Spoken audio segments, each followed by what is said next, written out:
you really need to stop getting into bad relationships? Is it self-love? Is it a high vibration?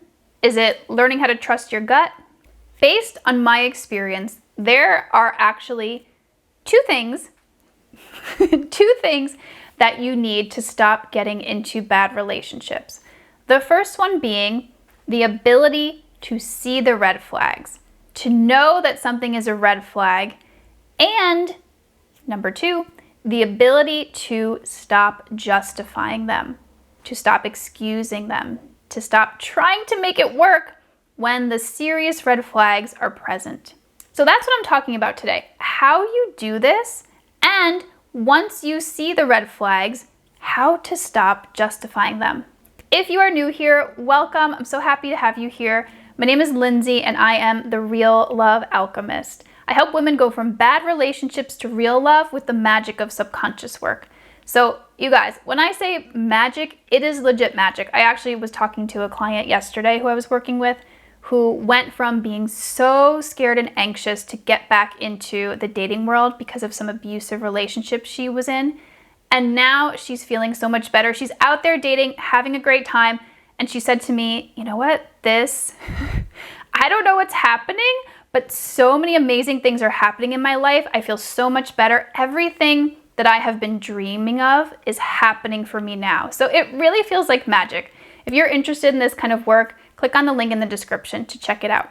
So the first step in the how here is to learn what a red flag is. So I actually have a video that I'm going to link here at the end of this video that talks in great detail about what a red flag is, because I don't want to spend too much time in this video helping you with that. That's what that other video is for. But my point here is that we need to take the time to learn what is a healthy relationship behavior and what is not, what is a red flag. So use my video as a resource, but also do your own research too. See what else you can learn about what is a legitimate red flag. If you're interested in help with this, this is again the type of work that I do with my clients. I have a list of my own red flags, so you can work with me on this too. So once you know what a red flag is, then the hardest part of this two-step process comes along, which is to not justify it, to not make excuses for it.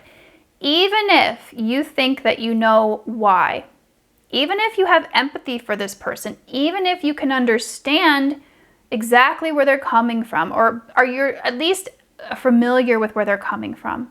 Because a lot of us out here are very empathic people, and we can see that when somebody is acting in a very destructive way, that for most of those people, it's because of past trauma.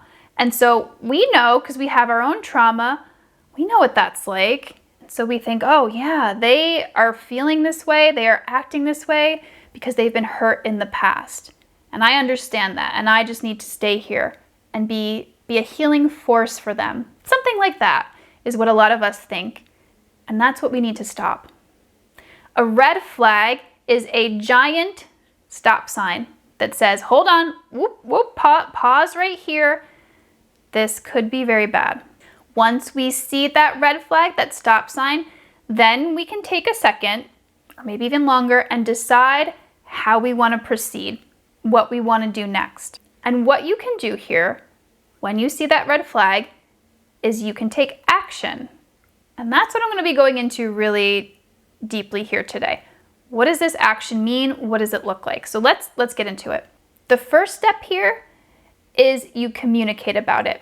Unless the red flag that you see puts you in immediate danger, like this person is violent, like this person is pushing past a sexual boundary, like this person is in active addiction, and they're not even anywhere nearly close to being done with that.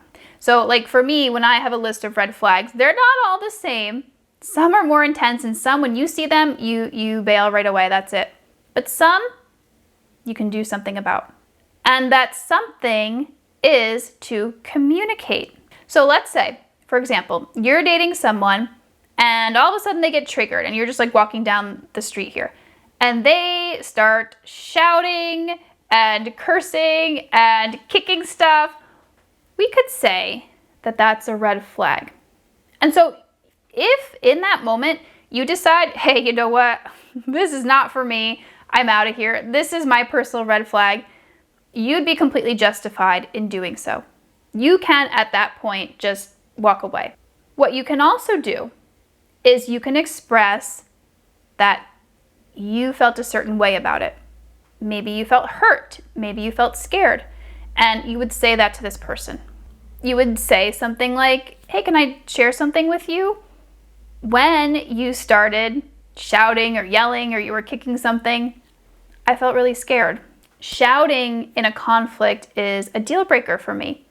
And so if that happens again, I'll know that you want to end the relationship. Boom. You put it out there. You say, hey, that was not okay. I am not good with that. Here's your chance. You're not saying this literally. You're giving this person the opportunity to not do that again, to do it differently. Now, this is something that you'll have to judge for yourself. Again, like I said, this is based on your comfort level and what you want to do. If you decide you want to bail on this at the very first sign of this, totally understandable and acceptable. But if you want to give this person a chance, if you see a lot of other good things about them, this is what you can do. You make it very clear what particular behavior you don't like and that you will not continue to see this person if it happens again, if you don't see any change in that whatsoever. And if he says some variation of, I can't do that, or well, that's just how I am, then that's when you know, okay, that was a legit red flag for me and I'm gonna walk away. And then it's easy, you have your clarity. What you don't want to do is go into this thinking that, well, he'll probably change. You know, he'll get older, he'll get more mature, and maybe it won't be like this. And once we're in a serious relationship or once we're married, he'll change, it'll be different. Nope. If he's unwilling to see that this behavior is hurtful to you and he's unwilling to change it now, that's not going to happen in the future. There's not something magical that's going to happen down the road where like all of a sudden one day, and if you're an empath out there, I know that you probably have had this fantasy that one day this person is just going to get it. Like it'll just hit them. They'll just see it like, oh man, I've been a total jerk to this person. Oh, and they have this epiphany and they do this total 180 and you live happily ever after. That doesn't happen. Now, to go back to our first example, let's say with that behavior, you're walking down the street, he's yelling and kicking stuff. Now, if you've brought it to his attention and he says, oh, okay, yeah, I'm sorry, yeah, I'll work on that, I'm not going to do that anymore, then you have something to work with here. But if he said that and then you see the same thing over and over again, nothing's changing, and you're not okay with that, then you would have to leave. Because if you don't, you will be abandoning yourself. You will be letting yourself down. And I'm not talking about a situation here where somebody is working on things and they're getting better little by little, but maybe it's not all at once where you'd like them to. I'm not talking about that. I'm talking about a situation where it's not changing at all. If it's not changing at all, it's not going to change in the future. Because your only job when you're dating is to work on your own stuff and to let somebody know when what they're doing is causing you pain or making you feel scared or uncomfortable. It's not your job to heal it for them. It's not your job to try over and over again to hold them accountable for it. Your job is also not to find them a therapist so they can heal. Find them this support. Find them this counselor. That's not your job either. That's on them. Let me know if you've ever done that. If you've been that person who just wanted somebody to change so badly that you basically did it all for them and tried to even do it yourself. Your job is to set that boundary and let them figure out how they can accommodate it or not. So if you have someone here who could potentially be a good, healthy partner for you, and you saw this red flag and you communicated it, they might actually have some requests or some boundaries for you. Like maybe the thing that made them so upset was that you were late for the date that you guys were going to go on. And so they might say, okay, well, hey, I felt really hurt and really mad when you were late for our date. So in the future, I need you to show up on time. Or if you're going to be late, to let me know. That would be a reasonable request to make of you.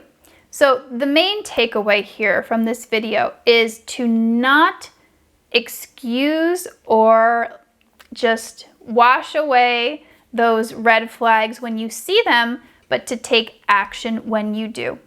This is what will help you to break the cycle of bad relationships, to learn what they are, and once you spot them, then you make a plan for what you're going to do.